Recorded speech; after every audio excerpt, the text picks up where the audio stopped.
All right, gaining momentum, part 2, developing skill.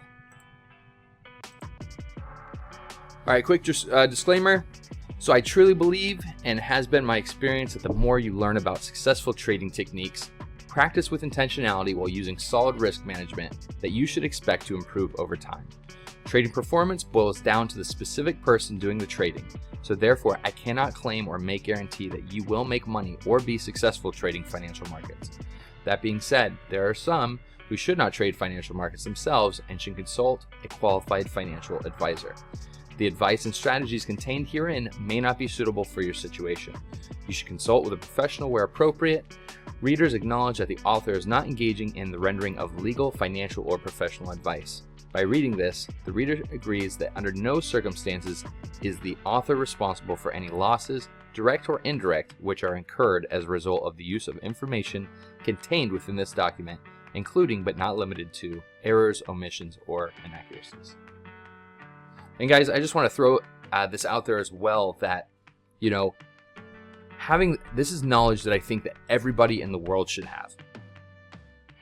You know, understanding your finances and understanding how the financial markets work and understanding trading and all these different things is something that absolutely everybody should be. Every adult, competent adult, should be well versed in and understand.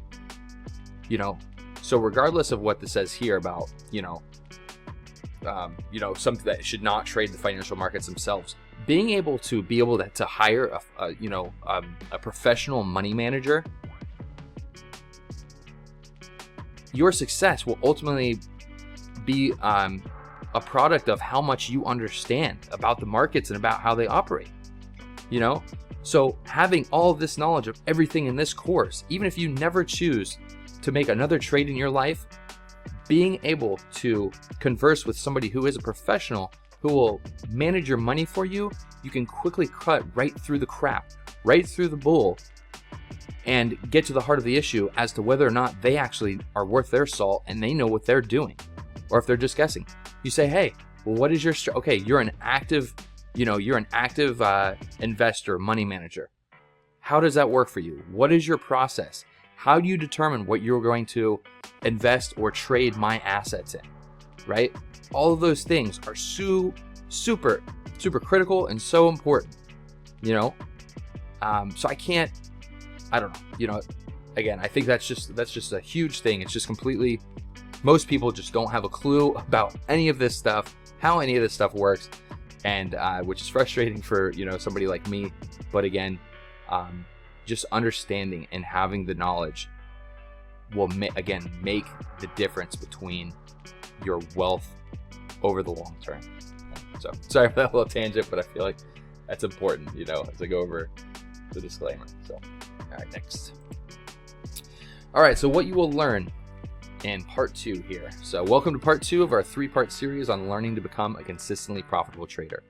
We will now transition from the all-important trader's mindset to developing the skills it takes to be able to trade well over the long term. You will learn the critical tools needed to read charts as a professional trader does, confidently placing the odds of success in your favor. You will begin to see opportunity in the markets like never before. Once you develop these skills, they will serve you for the rest of your life. You're going to learn my entire toolkit that took me from a fumbling, unprofitable, and I should say beginning, novice trader to a consistently profitable one. We will take all the tools we learned to use in this course and integrate them into creating a profitable strategy in the last course, developing strategy. All right, so this is the 3-part deal here: mindset, skill, strategy.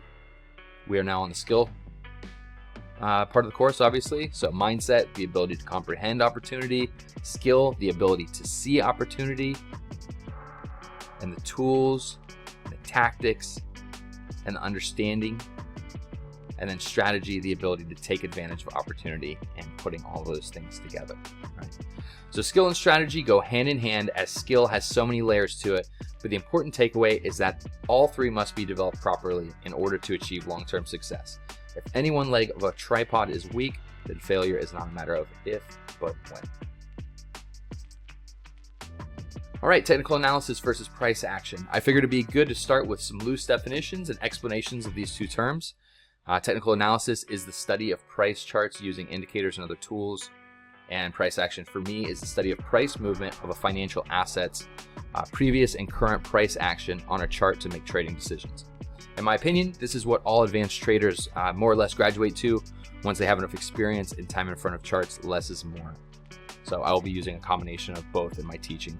And these are kind of like the definitions that I kind of pulled out, the way that I like to look at it. But I know that both of these things are terms that are often floated in the trading community. So I just kind of wanted to clarify my explanation and my definition of what I consider them to be and how they're different. All right, price discovery mechanism. This is what every financial market in the world is, a place where people can exchange money based on what they believe to be the future value of an asset.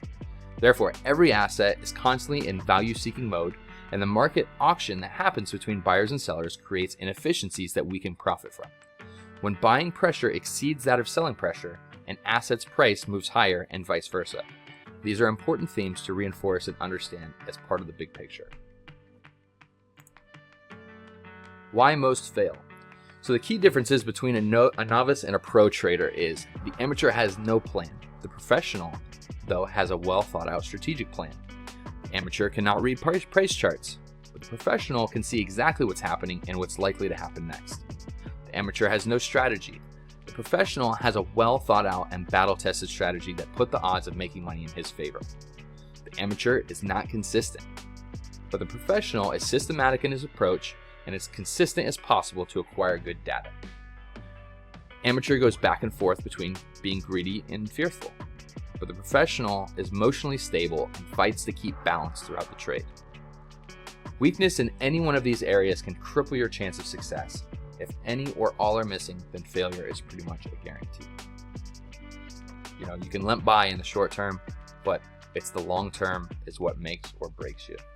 And these weaknesses will ultimately, as you get better and better, they should, right? We see that you can mitigate these things, right? We can create a plan. We can learn to read price charts. We can build a profitable strategy. We can learn to be consistent. And then we can learn to control our emotions, right? We're not robots. So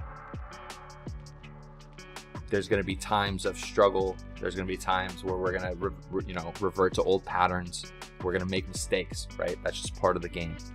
The goal is to minimize the mistakes, minimize making the same mistakes twice, and essentially just become like a machine, right? So that's what we're going to learn to do.